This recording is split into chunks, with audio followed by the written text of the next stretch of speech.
I'm Omal, and this is my 96 Honda Integra Type R. I guess I first got into cars when I was a lot younger.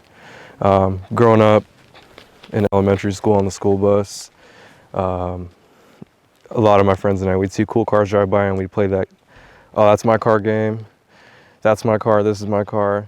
And then you'll see a beat-ass car and be like, that's your car, and it was just all fun and games back then.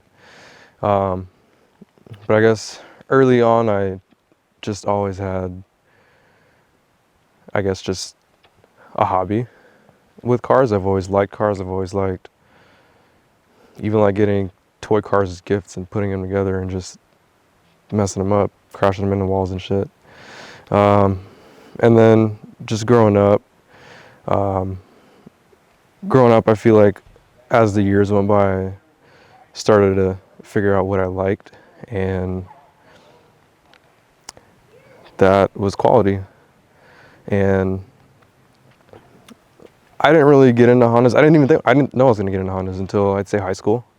I was just seeing more and more out on the road, and it wasn't one of those things where, like, right off the bat I fell in love. I just saw more and more around and started looking into them, and I would see the quality around and what I would see, and I liked what I saw. Originally, I had an EG before this. It was a 92 SI. Beat to shit. First car, I was like 17. Bought it because had a clean title, even though it was beat to shit. Had a clean title, had a GSR swap in it, and that swap was shit too. And I just dailied it. Tired of commuting to school with public transportation, and just wanted to be on my own and be out and about. So I got that, and that car is how I learned a lot of what I know now. It was really like a trial and error type of thing, because I didn't want to do shit to the car. I didn't know what I was doing, and the only way to do anything is to figure it out. So I take things apart, and the only way to put things back together is figure it out, ask, look it up. So it was just one little thing at a time. And yeah, I had that car for 3-4 years maybe. And that car is how I met a lot of the people I know now. And that's the crazy thing about not even just the Honda community, just I feel like any car community in general is probably the best thing about it is you meet a lot of cool people that you end up being super, super close with later on down the road. Because I feel like the people I'm closest to now are the people that I met through this. Yeah,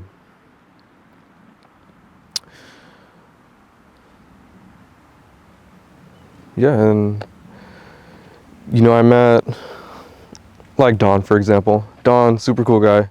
I wouldn't know half the shit I know now if it wasn't for him, and I still don't know everything. So I'll just hit him up and be like, yo, how do you do this? What do I need to do? And he's always down. Even if it's over the phone, if it's in person, he'll be like, come through the crib and let's wrench. He's always down, always welcoming. So I learned a lot of what I know through him.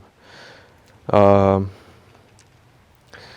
met that guy, I think it was like Oasis years back, a couple years ago. I guess back then, like, Oasis meets were hot, they were the thing. So one day I went, I didn't even want to go to one. It was Mike. Mike was like, come through. And I was like, nah, my car's beat to shit. Everyone's got clean cars. I'm not trying to be the odd man out. And he's like, nah, come through. So I went there, met a couple people. And I was chopping it up with Don, and I'm like, he was just asking what I was doing with the car, what plans I had. And I was like, oh, I want this, this, and that. And one of the things I wanted was some CEs. And I was like, yo, I want some CEs. He was like, all right, let me look around. And what do you know? A week or two later, he's like, yo, I got some CEs. You trying to cop? And I was like, fuck, I guess. So we worked something out, and I got those from him. And that's really where it all started. Because a lot of what I own or what I have owned came from him. And like things on this car, like the wheels, the MF10s came from him. He went down, he was in California, and he picked them up for me. a lot of, I guess a lot of wants, not needs, came from him. So that's one person to blame for my bad decisions besides myself. Um, so yeah, just going back to the EG, I guess that car was really the foundation of really just what got me into what I'm into now and where I'm at. And that's the crazy part, because 5, 6, 7 years ago, I didn't think I'd be where I'm at now. I didn't think I'd be into this. I didn't think, because really I just bought that car because it was dirt cheap, clean title. So I was like, oh, the value's there, whatever. So I bought it. But yeah, just years down the road, the people I'm closest to now are the people that I met through that car, and it's just been going strong ever since. Because I don't know where I'd be if it wasn't for cars. Because I met some of the coolest people I know through them. That's really just the crazy part about it. But yeah, moving forward, ended up getting rid of that car. So before I got rid of it, it turned into a K project. Another day out of nowhere, it's me. I was like, Don, I want a K swap. And he's like, all right. And then again, a couple weeks later, he's like, yo, I got a K swap, come get it. So he worked with me on that one. I got it, and it was my first one ever. Never got to finish it, but I didn't know shit about it going into it. I just knew I wanted it. And he's had his fair share. He's done plenty of K swaps through his time, so he knows every little thing. So car was at his house, tore that thing apart, and he just guided me through everything, showed me the ropes, told me what needed to get done. And that's the thing I like most about Don, is he isn't just going to tell you what to do. He'll get his hands dirty with you, and he'll show you what you need to do. He'll show you how to do it. So even though I didn't get to finish that one, or we didn't get to finish that one, I still learned a lot from it. So yeah, I ended up getting rid of that car because, like I said, it was a piece of shit. It was a piece of shit, but I made the most out of it. I had my fun with it. I guess we were prepping the bay to get painted, and in the process there was some pretty decent frame damage in the bay. And at that point, it just really wasn't worth it to keep going. So parted everything out, got rid of it, and then started looking for a bare shell. Not a bare shell, just a car that I could take apart and finish what I started, or what we started. Ended up not being able to find one, so I just got frustrated to the point where I was like, fuck it, I'm done. I'm just gonna sell everything. And I guess if you're in your early 20s, you'll get to that phase where everyone your age is gonna be like, oh, by the time I turn 18 or 21, I'm getting out of mom and dad's house, I'm getting my own spot, I'm getting a brand new car, whatever. And that's kind of slapped myself with it, and that's what I wanted to do. So I wanted to buy something brand new, wanted a new car, I wanted a house. So I sold everything, I started saving, and then I thought about it, and I'm like, nah, this is not gonna happen. Because it was just more than I could chew at the time, because I wasn't making shit. I wasn't making the money I wanted to make. And here I was at the time, oh, I'm about to buy a house, I'm gonna buy a brand new car, and nah, nope. So around the same time, BJ, who owned this car before me, was like, hey, I'm trying to sell my car, do you want to help me sell it? I'm like, yeah, I'll look around, I'll ask around and see if I can find anyone that's interested. So he tried to sell it complete. At the time, it had the Mugen bumper, the side skirts, a whole bunch of different shit, like a J's wing, a stack cluster, SRDs, and all this good stuff. And of course, he got nothing but low balls, because that's what you're gonna get. Not even just here, just everywhere. No one's gonna pay what you want. No one's gonna pay what a car's really worth, and that's the shitty part about it. So he ends up kind of mildly parting it out, and then he dailied it for a while, because sold his daily to do something he's always wanted to do. He wanted to get into racing, so he did. And he dailied this car, Still couldn't sell it. I couldn't find anyone that wanted to buy it. And one day I just slept on it and I thought about it. I'm like, man, I always wanted an ITR, always wanted a case swap. Even though I had one, I always wanted one. I just wanted to finish one. So I was like, you know what, fuck it. I hit him up. I was like, yo, I'll buy your car. And he's like, really? And I'm like, yeah. So we talked about it, worked on a price. And it was really just a deal I couldn't refuse. I couldn't pass it up because some people know how much I bought it for. And if you were offered the price I was offered to buy it, then pretty sure you would too. So I ended up buying it. I bought it. It had a white bumper. It had no side skirts. It had no wing. Had EM1 seats. Don't ever put an EM1 seats in a car that's not a fucking EM1 because that's uncomfortable. So I mean, I bought it turnkey. I sold my swap because this car already had a swap in it. So I was like, why take that one out to put the exact same one in there? So that's why I bought it turnkey. It was just really too good of a deal to pass up.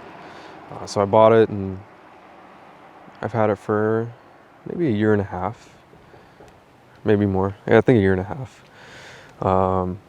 And I mean, what you see now is, if you knew the car from when he owned it, and you knew the car from the day I bought it to what it is now, then there's not much to say. You just know.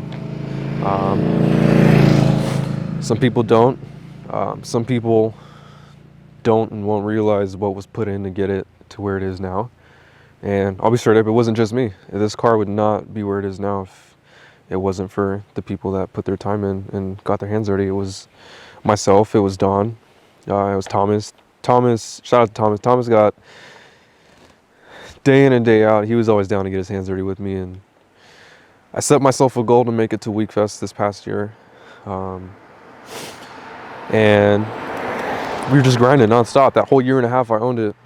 And it got to a point where just one thing after another, things weren't going right. And, you know, you can only take so much. So I got to the point where I was like, fuck it, I'm not going to go anymore. I'm just going to hang the keys up and forget about it. Just let it sit until I feel like messing with it again. And he was like, nah. He's like, we'll get it done. We'll get you there. And we got there. I met him through the EG, like a couple other people. I ended up selling him my OEM taillights, and that was the time where 50/50 taillights was the shit, and I thought I was the shit when I had them because everyone else had them, and that was the thing to get. So I met him up. This was like maybe 5 years ago. And I actually met him up. BJ was with him. BJ sold some seats at the same time. So I sold him the taillights, and then we chopped it up for a little bit, followed each other on IG, and kind of kept in contact here and there. And then one day I don't remember what it was. I don't remember. We just ended up kicking it one day, and from there on out, we just kept in contact. We were just hitting each other up, keeping up with each other, checking on each other. And this car came from BJ, his roommate. And, you know, living up here, I still live in Seattle, and they lived way down south in Lakewood. And even before I bought the car, I was down there just kicking it tough. Cause I'm never out. I don't really kick it. I work too goddamn much to want to kick it. So if I'm not at work, I'm at home. So I go down there, we'd hang out, and I guess we got really, really close because we would just hang out often. No one from up here really went down there as much as I did. You know, you've got people that'll hit you up constantly, checking up on you and want to see how you're doing and just being consistent. That's what they were. So a lot of my time I spent down there. And yeah, I ended up buying the car. I stored it at Thomas's garage down there. And then from there on out, just started switching shit up. I wanted to make the car my own. So, you know, he parted it out. I still bought it running. Sold a couple things. Came with the Gander door mirrors. I sold those. Didn't really want to at first, but this was my first time ever buying a car that someone else owned, and a car that was known from someone else. So it's kind of the suckish part about it is, I guess my biggest worry was people thinking, oh, nothing was done in that car, you just bought it how it was, but nah. So, I just brainstormed, I sketched. A lot of, I guess the overall vision of the car came from Tim. Tim, he's got enough credits under his belt. He's got enough titles under his belt. I'm not even gonna lie, like this vision came from him. A lot of the bad financial decisions I made came from him too. And at one point you get to a point where, you want to finish something so bad and you want all this cool shit, so you'll sacrifice. So I sacrificed. At times I'd spend a lot more money than I wanted to. I'd spend more than I needed to. And that was just a sacrifice I wanted to make. And to me, it was worth it in the long run. And it's like the car. I made a sacrifice buying it because, I only had a couple months to come up with the money to buy it. And like I was telling Colin, there's a lot of people out there that suck at saving money, and I'm one of them. I'm not gonna lie. And if there's something that you really want, you're gonna do what it takes to go get it. And I just worked hard. I don't have money. I'm not up. I'm not balling. I'm broke as fuck. I just worked my ass off and I earned my money, and that turned into this. So that's the one thing I learned with this car is if you really want something, you're gonna go get it. And that's with anything, not even just cars. It's just anything in general. So yeah, I bought the car. Did my thing with it. I wanted to make it my own, and I tried my best. And the vision that I made through Tim was, the one thing I learned from him was less is more. Less will always be more. And I guess even early on, my first car, I never really did too much. Like was never really out there with the car. Never really did more than I thought I should have done. So he was really the vision behind this. And this is something that, a lot of people are going to be like, or have already told me, oh, what's next? What are you switching up? And I'm always like, nothing. And they're like, nah, it's lies. You're never done. And I guess that's true to an extent. You're never done. But me, if you really, really know me, then I'm done. Everything on here is everything I've always wanted. So it's like, why, if I'm this satisfied and if it's everything I've ever wanted all together and turned into fruition, why mess it up, or why get rid of anything? And that's just me.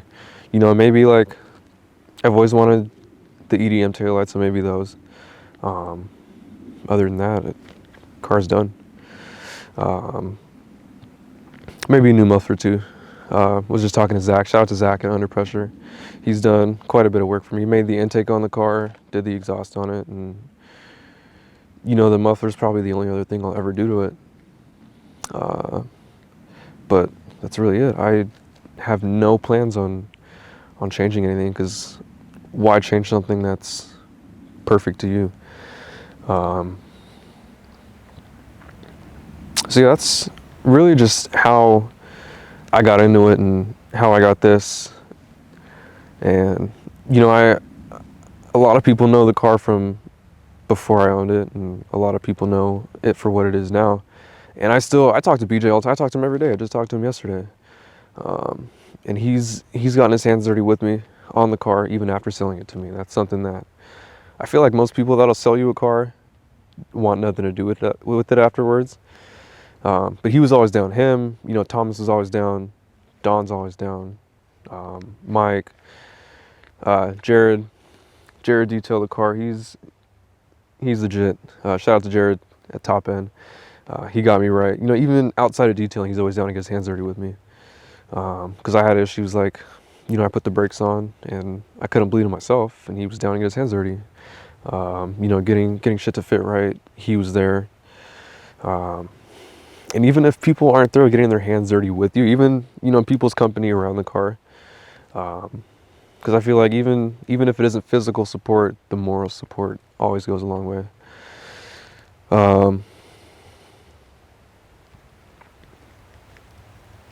Yeah, but going back to, buying the car, BJ was always around, still is. I talk to this guy all the time.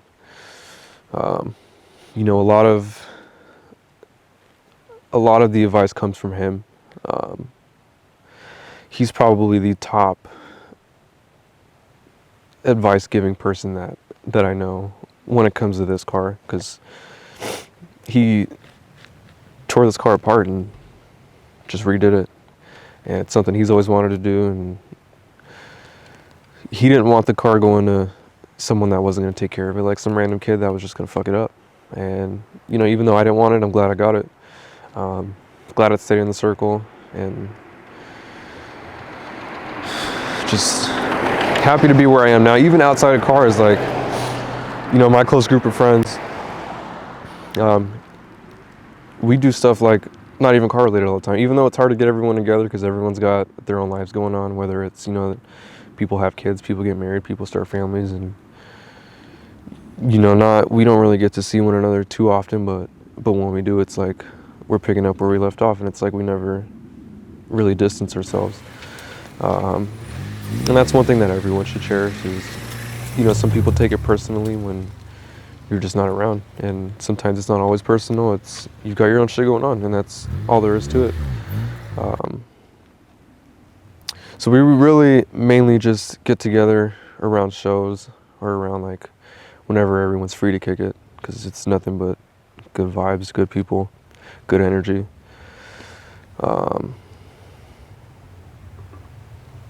Yeah. If I had, would I ever do this again? Fuck no. Absolutely not. If anything bad were to happen in the car, I'm just gonna take my L. I'm not doing another one. I just, I'm young. I just don't have the energy. I don't have the time to put into it anymore, because it takes some people, will build a car a lot longer than some. Some people take their time, some rush. I'm at a point now where I'm just way too happy with what I have, and I don't have the urge, I don't have the want nor the need to ever do it again. I've gotten asked to sell the car, I've gotten offered some good money for it, and I can't. I just can't see anyone else driving my shit. I think that's the biggest thing with a lot of people that don't want to sell their cars, is they just don't want to see anyone driving their shit. So I plan to keep it for as long as I can. No intentions on ever getting rid of it.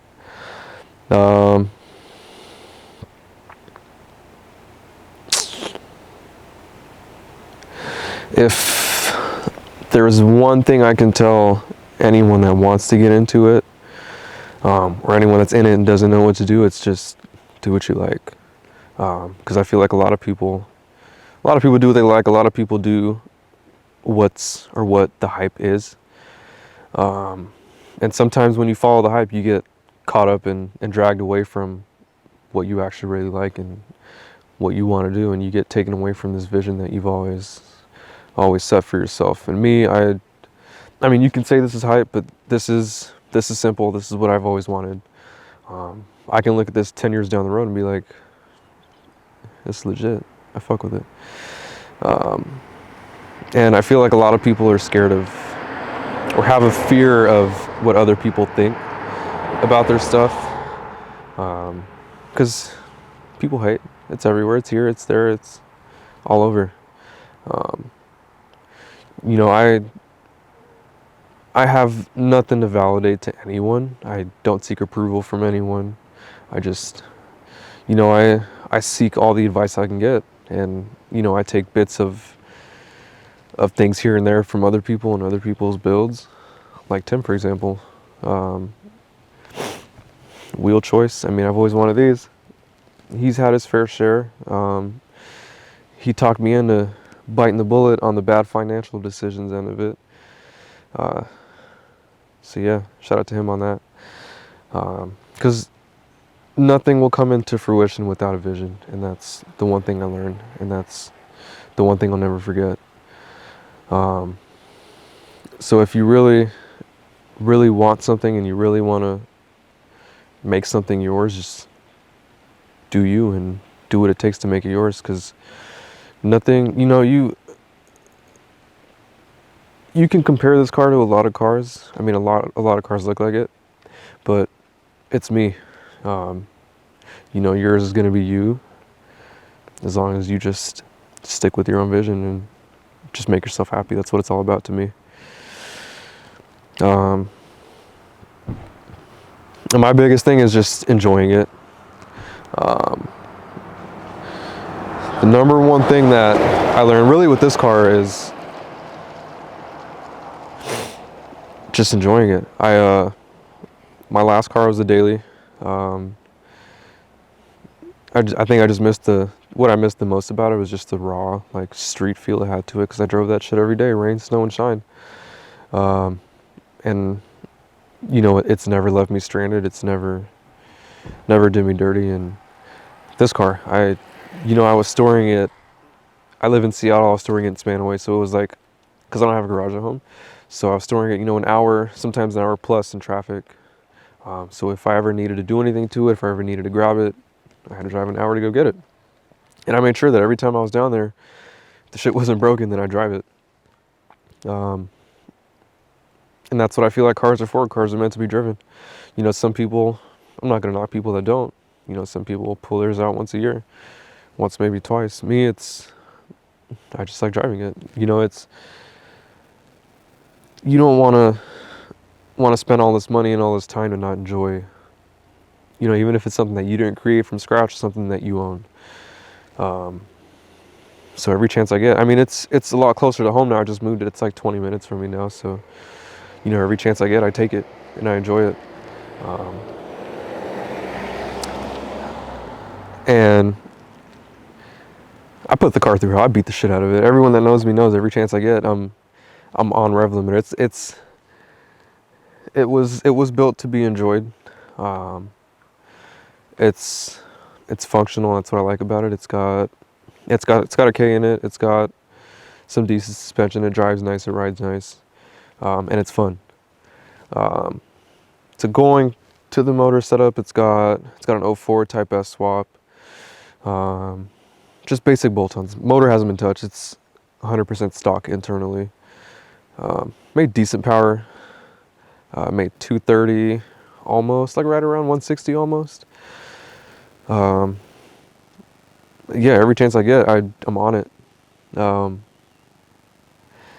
on wood, I haven't really broke anything yet, so I'm hoping I can keep that going, but it's just fun, and that's my favorite thing about it, and I try and enjoy it every single moment I get. And it's a lot harder being able to enjoy it when, a lot of people don't have a garage at home. So my only choice is to leave it elsewhere, somewhere that I can keep it safe and covered. So like today, brought it out, had my fun with it. And to me, that's really what it's all about, is just enjoying what you have, because, you could wake up tomorrow and lose it all. So just enjoy everything while it's here. And that would be my biggest advice to anyone, old or young. Just make the most out of what you have. And, I look at this, and if I'm ever near the car, even if I don't have any plans to take it out, I'm taking it out, and I'm enjoying it. That's really it.